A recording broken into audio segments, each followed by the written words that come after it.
Hello ವೀಕ್ಷಕರೇ, welcome to food nectar logs.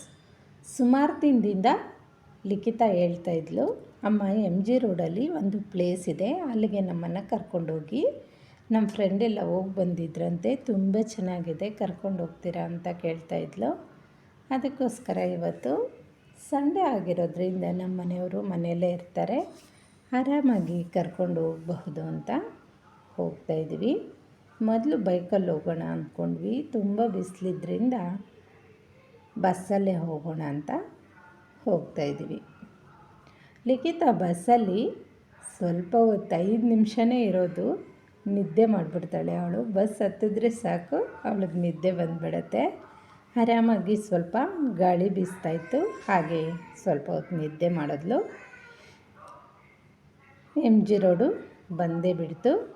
ನಿದ್ದೆ ಮಂಕಲ್ಲಿದ್ದರಿಂದ ಅವರಪ್ಪ ಎತ್ಕೊಂಡು ಹೋಗ್ತಾಯಿದ್ದಾರೆ. ಸ್ವಲ್ಪ ದೂರ ಹೋಗ್ತಾ ರೋಡಲ್ಲಿ ಲೈಫ್ ಸ್ಟೈಲ್ ಸಿಗುತ್ತೆ, ಅಲ್ಲಿ ಸ್ವಲ್ಪ ನೋಡೋಣ ಹೇಗಿದೆ ಅಂತ ಹೋದ್ವಿ.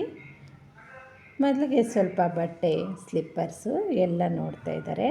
ಹೆಣ್ಮಕ್ಳಿದ್ರೇ ಹಾಗಲ್ವಾ, ಪ್ರತಿಯೊಂದು ತೋರಿಸ್ತಾಳೆ. ನೋಡಮ್ಮ, ಈ ಬ್ಯಾಗ್ ಚೆನ್ನಾಗಿದೆ, ಇದು ತಗೋ, ತುಂಬ ಚೆನ್ನಾಗಿರತ್ತೆ ಅಂತ ನನಗೂ ಹೇಳ್ತಾ ಇದ್ದಾಳೆ. ಶಾಪಿಂಗ್ ಮಾಲ್ ಒಳಗಡೆ ಹೋಗ್ಬಿಟ್ರೆ ಅದು ಬೇಕು ಇದು ಬೇಕು ಅಂತ ಅನಿಸ್ತಾನೆ ಇರುತ್ತೆ. ಅಲ್ಲಿ ಕಾಸ್ಟ್ಲಿನೂ ತುಂಬ ಇರುತ್ತೆ. ಇದು ನೋಡ್ತಾ ಇದ್ದೀರಲ್ವಾ, ನಾನು 2-3 ಕಾಫಿ ಮಾಡ್ಕೊಳ್ಳೋದಕ್ಕೆ ತುಂಬ ಚೆನ್ನಾಗಿರುತ್ತೆ ಅಂತ ನೋಡ್ತಾ ಇದ್ದೀನಿ. ಅದರ ಮೇಲಿರ್ತಕ್ಕಂಥ ರೇಟ್ ನೋಡಿದ್ರೆ ಶಾಕ್ ಆಗುತ್ತೆ. 300 ಹೇಳ್ತಾ ಇದ್ದಾರೆ. ಇಷ್ಟೇ ಪುಟ್ಟದಾಗಿದೆ. ಬೇಡಪ್ಪ, ನಮ್ಮ ಮನೆ ಹತ್ರ ಇನ್ನೂ ಚೀಪಾಗಿ ಸಿಗುತ್ತೆ ಅಂತ ಬರ್ತಾಯಿದ್ದೀವಿ. ಇವು ಆಯಿಲನ್ನು ಹಾಕಿಟ್ಕೊಳ್ಳೋದಕ್ಕೆ ಜಾರಗಳು ತುಂಬ ಚೆನ್ನಾಗಿತ್ತು. ಇದರಲ್ಲಿ ಒಂದು ತಗೊಳ್ಳೋಣ ಅಂದ್ಕೊತಾ ಇದ್ದೀನಿ. ಚಿಕ್ಕ ಚಿಕ್ಕ ಆಯಿಲ್ ಡಿಸ್ಪೆನ್ಸರ್ಗಳೆಲ್ಲ ತುಂಬ ಕಾಸ್ಟ್ಲಿ ಇತ್ತು. ನೋಡ್ತಾ ಇದ್ದೀರಲ್ವಾ, ಇದೆಲ್ಲ 1000 ಮೇಲೆ ಇತ್ತು.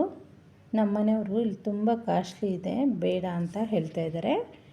ನಾನು ಈ ರೀತಿ ಆಯಿಲ್ ಜಾರನ್ನು ಒಂದು ತಗೊಂಡೆ ಅಷ್ಟೇ. ಅದು 200 ಸಮಥಿಂಗ್ ಏನೋ ಆಯಿತು. ಹಾಗೆ ಸ್ವಲ್ಪ ಹೊತ್ತು ಎಲ್ಲ ಕಡೆ ಓಡಾಡ್ತಾ ಮಾಲೆಲ್ಲ ನೋಡ್ತಾಯಿದ್ದೀವಿ.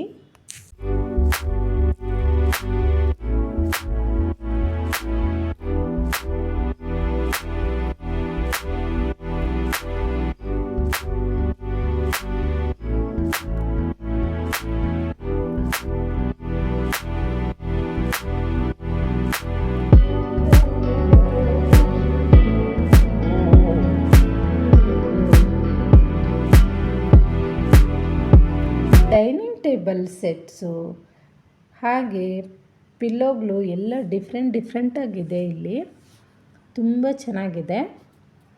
ಎಲ್ಲನೂ 1000, 1500 ಈ ರೇಂಜಲ್ಲಿದೆ. ಈ ಥರ ತುಂಬ ಕಾಸ್ಟ್ಲಿ ಇದೆ ಅನಿಸುತ್ತೆ, ಆದ್ರೂ ತುಂಬ ಚೆನ್ನಾಗಿ ತುಂಬ ದಿನ ಬಾಳಿಕೆ ಬರುತ್ತೆ ಅನಿಸುತ್ತೆ. ಲಿಖಿತ ಹೇಳ್ತಾ ಇದ್ದಾಳೆ, ಅಮ್ಮ ಇದು ತಗೋ ಅದು ತಗೋ, ತುಂಬ ಚೆನ್ನಾಗಿದೆ, ಬಟರ್ಫ್ಲೈ ಇದು ತಗೋಮ್ಮ ಅಂತ ಹೇಳ್ತಾ ಇದ್ದಾಳೆ. ನಾನು ಹೇಳ್ತಾ ಇದ್ದೀನಿ, ಅದರಲ್ಲಿ ರೇಟ್ ನೋಡಮ್ಮ 1200 ಇದೆ ಅಂತ ಹೇಳ್ತಾ ಇದ್ದೀನಿ. ಒಂದು 899 ಈ ಥರ ರೇಂಜಲ್ಲಿ ಇತ್ತು. ನೋಡ್ತಾ ಇದ್ದೀರಲ್ವ, ನಮ್ಮ ಮಿಡ್ಲ್ ಕ್ಲಾಸ್ ಅವರು ನೋಡಬಹುದಷ್ಟೇ, ಸಿಕ್ಕಿದ್ದೆಲ್ಲ ತಗೊಳ್ಳೋದಕ್ಕೆ ಆಗೋದಿಲ್ಲ. ನಮಗೇನು ನೆಸೆಸಿಟಿ ಇರುತ್ತೋ ಅದನ್ನು ಮಾತ್ರ ಪರ್ಚೇಸ್ ಮಾಡಿಕೊಂಡು ಸುಮ್ಮನೆ ಟೈಮ್ ಪಾಸ್ಗೋಸ್ಕರ ನೋಡಿಕೊಂಡು ಬರ್ತಾಯಿದ್ದೀವಿ. ಇದು ವಾಶ್ರೂಮಲ್ಲಿಡೋದಕ್ಕೆ ಸೋಪೆಲ್ಲ ಇಟ್ಕೊಳ್ಳೋದಕ್ಕೆ ತೋರಿಸ್ತಾ ಇದ್ದಾಳೆ. ಹಾಗೆ ಗಿಡಗಳನ್ನ ಏನಾನ ಇಟ್ಕೊಳ್ಳೋಣ ಅಂತ ಒಂದು 2 ಪಾಟನ್ನು ಪರ್ಚೇಸ್ ಮಾಡಿದೆ. ಅವು ಸಹ 150, 200 ಈ ರೇಂಜಲ್ಲಿತ್ತು.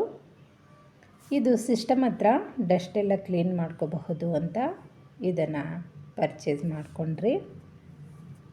ಲಿಖಿತ ಹೇಳ್ತಾ ಇದ್ದಾಳೆ, ನೋಡಮ್ಮ ಹ್ಯಾಂಗರ್ಗಳು ತಗೋ, 200ಗೆ 6 or 7 ಬರುತ್ತೆ ಅಂತ ಹೇಳ್ತಾ ಇದ್ದಾಳೆ. ಹಾಗೆ ಅವಳು ಪಾಡ್ಗೆ ಅವಳು ಬೇಕಾಗಿದ್ದನ್ನು ನೋಡ್ತಾ ಇದ್ದಾಳೆ. ನಾವು ವಾಲ್ಗೆ ಹಾಕೋದಕ್ಕೆ ಈ ಥರ ಚೆನ್ನಾಗಿರುತ್ತೆ ಅಂತ ಡಿಫ್ರೆಂಟ್ ಆಗಿರೋದನ್ನು ತುಂಬ ದಿನದಿಂದ ಸರ್ಚ್ ಮಾಡ್ತಾಯಿದ್ವಿ ವಾಲ್ಗೆ ಹಾಕೋದಕ್ಕೆ ಡೈನಿಂಗ್ ಟೇಬಲ್ ಹತ್ರ. ಹಾಗೆ ನೋಡ್ಕೊತ ಬರ್ತಾಯಿದ್ದೀವಿ. ತುಂಬ ಚೆನ್ನಾಗಿತ್ತು ಅಲ್ಲಿನೂ ಇವೆಲ್ಲ. ಲಿಖಿತಾ, ಅಪ್ಪ ಈ ರೀತಿ ತಗೊಡು, ನಾನು ಅಲಾರಮ್ ಇಟ್ಕೊತೀನಿ, ಬೇಗ ನಿದ್ದೆ ಹೇಳ್ತೀನಿ ಅಂತ ಹೇಳ್ತಾ ಇದ್ದಾಳೆ. ಹಾಗೆ ನೋಡ್ಕೊತ ಸುಮಾರು ದಿನದಿಂದ ನಾವು ಬುದ್ಧನ ತಗೋಬೇಕು ಅಂದ್ಕೊತಾ ಇದ್ದೇವೆ, ಮೆಡಿಟೇಷನ್ ಮಾಡ್ತಕ್ಕಂಥ ಬುದ್ಧನ. ಇಲ್ಲಿ ತುಂಬ ಚೆನ್ನಾಗಿತ್ತು, ಲೈಟಿಂಗ್ಸ್ ಬೇರೆ ಬರ್ತಾಯಿತ್ತು. ನಾನು ಬುದ್ಧ ತಗೋಬೇಕು ಅಂದ್ಕೊತಾ ಇದ್ದರೆ ನಮ್ಮ ಮನೆಯವ್ರು ಗಣೇಶ ತಗೋಬೇಕು ಅಂದರು. ಆದರೆ ಈ ಲೈಟಿಂಗ್ಸು ಒಳಗಡೆ ಮೋಟರ್ ಫಿಕ್ಸ್ ಮಾಡಿರ್ತಾರಂತೆ, ಅದೇನ ಕೆಟ್ಟೋದ್ರೆ ಪ್ರಾಬ್ಲಮ್ ಆಗುತ್ತೆ, ಅದನ್ನು ಎಲ್ಲಿ ಪರ್ಚೇಸ್ ಮಾಡೋದು ಅಂತ ಗೊತ್ತಾಗಲಿಲ್ಲ. ಅದಕ್ಕೆ ತಿಳ್ಕೊಂಡು ಆಮೇಲೆ ತಗೊಳ್ಳೋಣ ಅಂತ ಬರ್ತಾಯಿದ್ದೀವಿ. ಆರ್ಟಿಫಿಷಿಯಲ್ ಫ್ಲವರ್ಸ್ ನೋಡಿ ಎಷ್ಟೊಂದು ಚೆನ್ನಾಗಿತ್ತು ಗೊತ್ತಾ, ಸೇಮು ನ್ಯಾಚುರಲ್ ಥರನೇ ಕಾಣಿಸ್ತಾ ಇತ್ತು. ಇಲ್ಲಿ ನೋಡ್ತಾ ಇದ್ದೀರಲ್ವ, ಶೋಕೇಸಲ್ಲಿರ್ತಕ್ಕಂಥ ಶೋ ಪೀಸುಗಳು ತುಂಬ ಚೆನ್ನಾಗಿತ್ತು, ನನಗಂತೂ ತುಂಬ ಇಷ್ಟ ಆಯಿತು. ಬುದ್ಧ ಅಂತೂ ತುಂಬ ಚೆನ್ನಾಗಿತ್ತು. ಈ ಥರ ಟ್ರೇಯಲ್ಲಿ ಬರುತ್ತೆ ಸೇಮ್ ಬುದ್ಧ. ಅಲ್ಲಿ ಆಮೆ ಸಹ ಇತ್ತು, ಅವ್ರ ಮುಂದೆ ಕ್ಯಾಂಡಲ್ ಹಚ್ಕೊಳ್ಳೋದಕ್ಕೆ ಎಲ್ಲ ತುಂಬ ಚೆನ್ನಾಗಿ ಮಾಡಿದರು. ಕಾಸ್ಟ್ಲಿ ಆಗಿತ್ತು ತುಂಬ, 7,000 3,000 ಈ ರೇಂಜಲ್ಲಿ ಇರುತ್ತೆ ಇವೆಲ್ಲ. ಎಲ್ಲ ಮಾಲೆಲ್ಲ ಸುತ್ತಾಡಿ ಸಾಕಾಗಿ ಒಂದು ಕಡೆ ಕೂತ್ಕೊಂಡ್ರು ಅಪ್ಪ ಮಗಳಿಬ್ರು. ಅಲ್ಲಿ ಡೈನಿಂಗ್ ಟೇಬಲ್ ಸೆಟ್ಟು ಇತ್ತು, ಅದನ್ನು ಸಹ ನೋಡ್ತಾ ಇದ್ದೀವಿ. ಹಾಗೆ ನೋಡ್ಕೊತ ನಮಗೇನು ಬೇಕು ಅದನ್ನು ಪರ್ಚೇಸ್ ಸ್ವಲ್ಪ ಮಾಡ್ಕೊಂಡಿದ್ರಿ. ಎಲ್ಲ ಬಿಲ್ ಮಾಡಿಕೊಂಡು, ಲಿಖಿತಾಗಿ ಬರೋಕ್ಕೆ ಇಷ್ಟ ಇಲ್ಲ, ಅಲ್ಲಿ ಸಾಫ್ಟಾಗಿರ್ತಕ್ಕಂಥ ಮ್ಯಾಟ್ಗಳಿತ್ತು, ಅದ್ರ ಜೊತೆ ಆಟ ಆಡ್ತಾನೆ ಇದ್ದಾಳೆ. ಹಾಗೆ ಮುಂದೆ ಬಂದರೆ ಅಲ್ಲಿ ಕಿಡ್ಸ್ಗೆ ಬೇಕಾಗಿರ್ತಕ್ಕಂಥ ಸುಮಾರು ಆಟ ಸಾಮಾನುಗಳೆಲ್ಲ ಇತ್ತು. ಇಲ್ಲಿ ನೋಡಿ, ಲಿಖಿತಾ ಬೈಕ್ ಮೇಲೆ ಹತ್ತಿ ಸ್ವಲ್ಪ ಹೊತ್ತು ಕೂತ್ಕೊಂಡು ಎಂಜಾಯ್ ಮಾಡ್ತಾ ಆಟ ಆಡ್ಕೊತಾ ಇದ್ದಾಳೆ. ಲಿಖಿತಾ ಸುಮಾರು ದಿನದಿಂದ ಗರುಡ ಮಾಲೆಗೆ ಕರ್ಕೊಂಡು ಹೋಗು ಅಂತ ಕೇಳ್ತಾ ಇದ್ಲು. ಈ ಗರುಡ ಮಾಲ್ಗೂ ಸಹ ಹೋದ್ವಿ. ನೆಕ್ಸ್ಟ್ ವ್ಲಾಗಲ್ಲಿ ಅಲ್ಲಿ ಏನೇನಿದೆ, ಲಿಖಿತಾ ಯಾವ ಥರ ಎಂಜಾಯ್ ಮಾಡಿದ್ಲು ಅನ್ನೋದ್ರ ಬಗ್ಗೆ ತೋರಿಸ್ತೀನಿ. Thank you for watching.